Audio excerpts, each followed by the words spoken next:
Welcome, ladies and gentlemen. This is your boy, World of Wrestling, here today to discuss about pay-per-view of the week, episode number 12, WWE Great American Bash 2004 review. I gotta say, folks, some of these matches were very entertaining. Some of these matches were absolutely tragic to watch. This was not exactly the best pay-per-view I've ever seen in my life. There was some good things about it, and there was some really bloody awful things. The first awful thing about this entire pay-per-view is that the WWE Championship was not the main event. Why wasn't JBL and Eddie Guerrero the main event of this entire stick? The ending actually was kind of funny how they ended it, which I'll get into that when we get to it. But the main event was actually the Undertaker against the Dudley Boys in a concrete crypt match. Basically, if the Dudley Boys win, then Paul Bearer would be covered in concrete. Wow.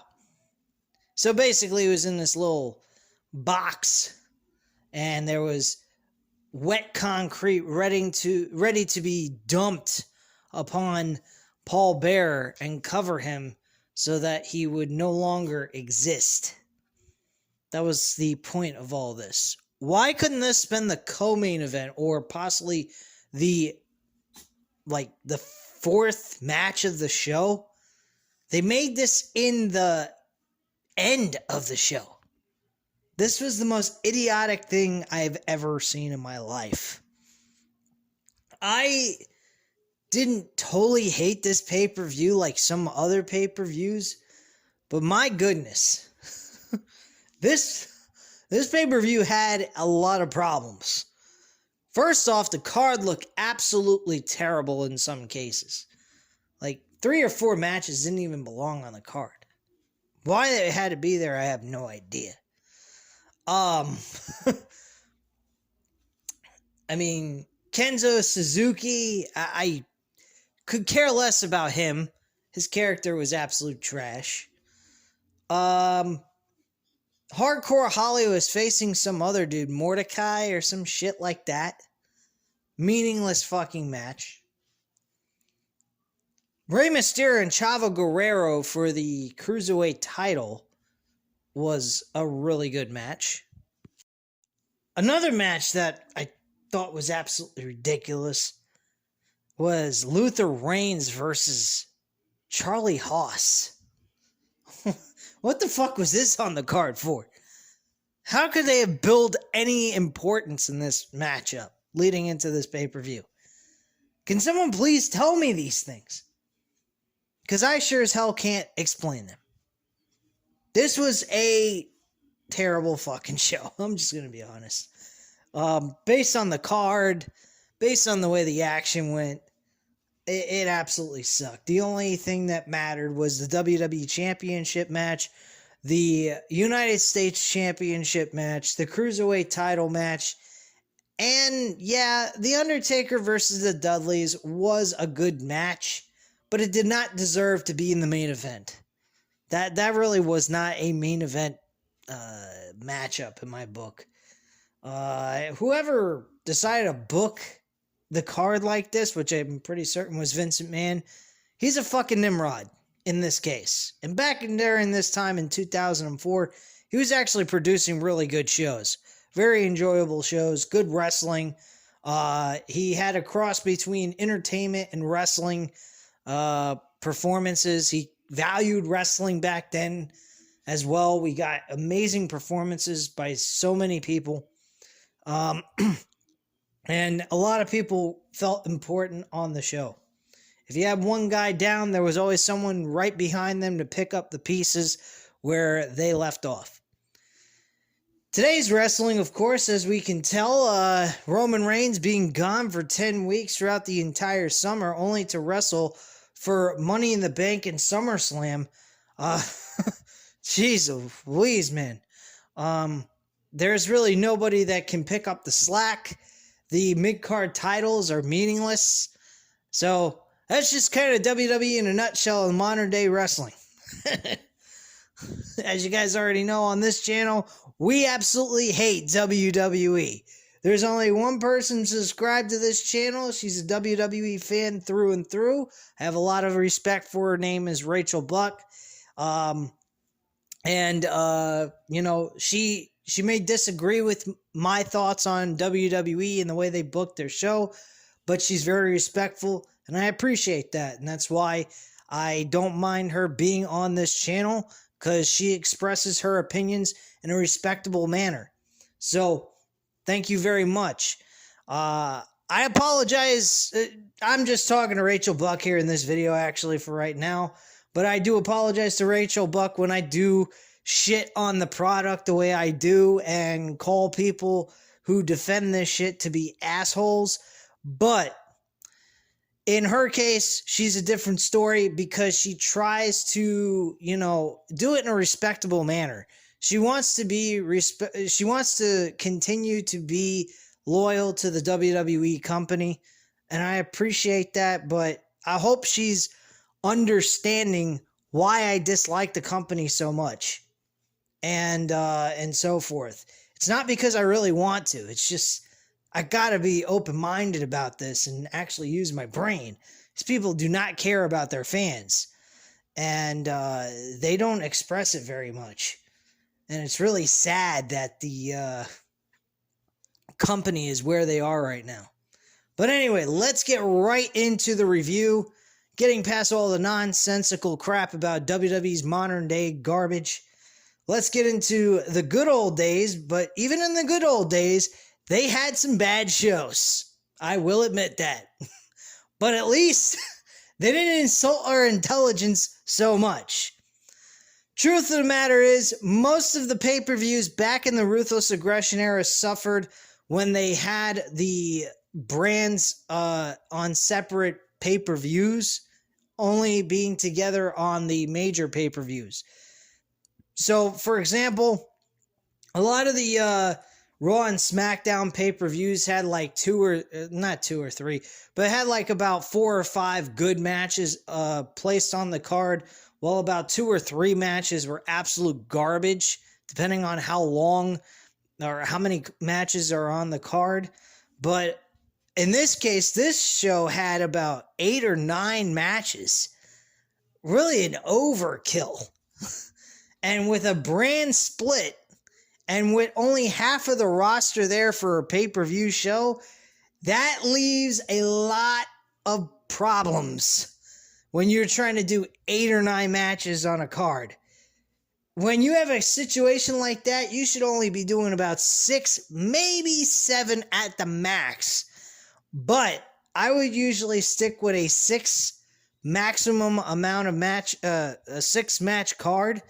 For these type of events, when they had the brand splits have their own individual pay-per-views, because it leaves open the ability to make the shows less than what they could be. I think this pay-per-view only needed about 5, maybe 6 matches on this card, and that's it. I named off 5 matches that I even really cared to watch. The rest of them were just, I was just sitting through waiting for these damn matches to end, which was really annoying because I was not enjoying myself. But let's get right into it. The very first match on the card was a fatal 4-way match for the WWE United States Championship with John Cena, Rene Dupree, Rob Van Dam, and Booker T. This match was actually rather entertaining, a great opener of the show. John Cena retains the United States Championship in a very decent fatal 4-way match. This match, I'm going to give a 3.5 out of 5 stars. So the next match after that was Kenzo Suzuki and Haas, Billy Gunn. This match was not all that entertaining, very boring. This is during the time when Kenzo Suzuki was making his start in WWE. He didn't last all that long. He lasted, I think, maybe a year, possibly. And his match with Billy Gunn was just absolute boring, meant nothing, and it was just showing that he had dominance and he could win matches. Giving it a 1.5 out of 5 stars. Very shitty match. Next match after that was Sable going up against Tori Wilson in a one-on-one match. I think during this time, with it being the Great American Bash in the month of June, maybe early July, we could have seen a bikini match, something like that. I mean, these two women were hot. And they were also doing Playboy magazines together, if you guys remember that shit. This is the match I would have kept on the card. Now, granted, this is a piss break match. This is where you would allow everybody who ate or drank too much beer to go take an opportunity to go take a piss. Or if they really want to go ahead and get their jollies off, watch these women roll around and strip each other's clothes off. Who the fuck knows? Anyway, this match was nothing. I'm giving it a 1 out of 5 stars. Just the women alone and their sex appeal was about the only thing worth watching. The wrestling ability between these two women was absolutely terrible. So, nothing to cry home about here. Sable wins the match. Next match after that was Mordecai versus Hardcore Holly. Mordecai wins this match. This was absolute crap. Worthless waste of time. It was trash. 100% trash beyond belief. 0.5 out of 5. Yes, folks. I almost gave it a fucking 0. Because this match absolutely was boring. And I did not care to watch this shit. This match was terrible. Next match after that was JBL going up against Eddie Guerrero, who is the WWE champion, going into this pay-per-view. And this was a Texas bull rope match. Basically, the rules of this match is a performer has to tag all 4 corners, all 4 turnbuckles in each corner consecutively, without it being interrupted or someone going behind them and tapping those corners. So basically what happened was, near the end of this, JBL was tapping on all of the corners.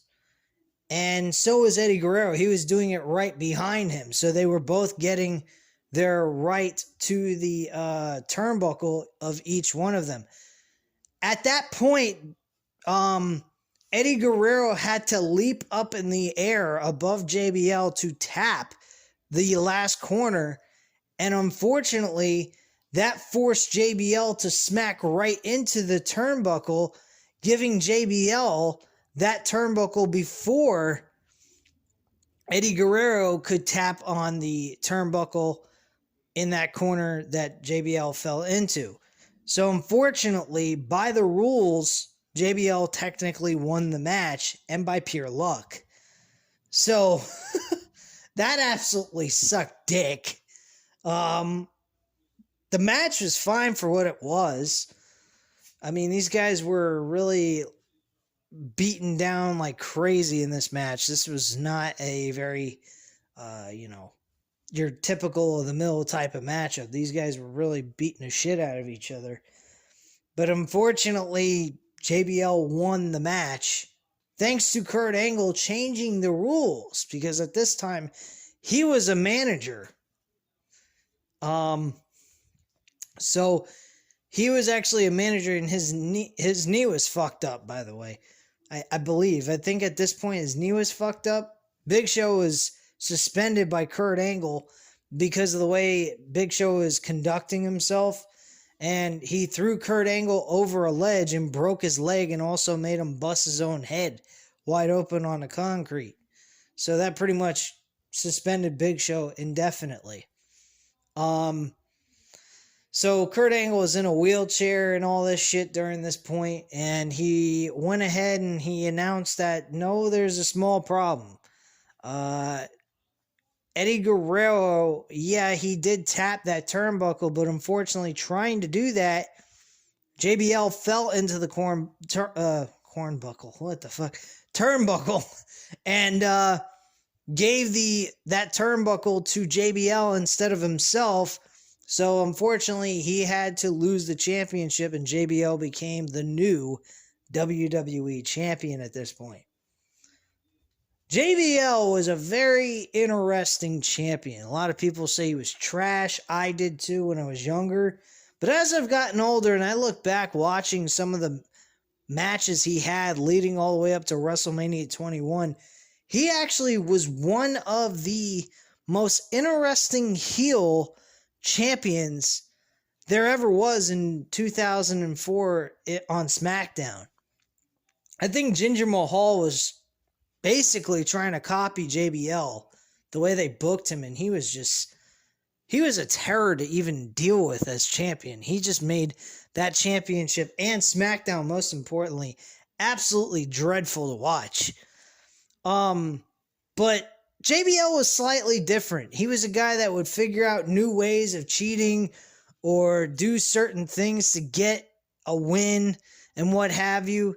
He was a very interesting champion, and he only held the title once. I honestly thought he was going to beat Batista for the World Heavyweight Championship when Batista came over in 2005 to SmackDown. But fortunate enough, that did not happen. Because JBL, despite the fact he made things interesting the way he won, his matches always somehow ended up cheating or by DQ. And that absolutely sucks. But yeah, that's pretty much how I feel about JBL. But he was an interesting champion. I think he did bring some value to the WWE title. But unfortunately, he did not really stand out as a very confident champion. He was more of a guy that would sneak away and get a win. A lot like The Miz used to do back in the day when he was in his prime. Miz now is just fucking terrible. I don't know what the hell they're doing with him. He sucks. But yeah, that is what I saw in JBL back in those days. But the match itself was not bad. I'm going to give it a 4 out of 5 stars. Very, very entertaining match and a lot of fun. The next match after that was actually the main event. It was The Undertaker versus the Dudley Boys in a handicap match. He manages to defeat the Dudley Boys, and Paul Bearer is asking for Undertaker to get him out. And he decides not to, which I'm like, what? When I first saw this, I'm like, what the fuck? And then, by the way, guys, this is not the first time I've ever seen the damn event. So, I meant when I first saw it back when it happened, I was like, what in the hell? Undertaker kills Paul Bearer with cement? What the fuck? How does this happen? And it was basically just Paul Bearer's last goodbyes, I guess you could say, retiring from the character. He was no longer going to do anything with the Undertaker. Undertaker was pretty much on his own solo and just doing his own thing. And that's pretty much it. So that's what happened. The match, I would say, was a 3.5 out of 5 stars. It wasn't a terrible match at all, but it was not a main event by any means. This match absolutely was not a main event quality match. This was more somewhere in the middle of the show that would have been a good idea to put. But anyway, guys, that is pretty much it. That is your review. If you liked the video, hit the like button. And if you're not subscribed to the channel, what the fuck are you waiting for? Hit the subscribe button. And by the way, if you guys want to leave any comments down below, by all means, go ahead. Leave a comment down below. I'll definitely get back to you on that. And I thank you guys very much for watching. And have a great night, guys. Bye.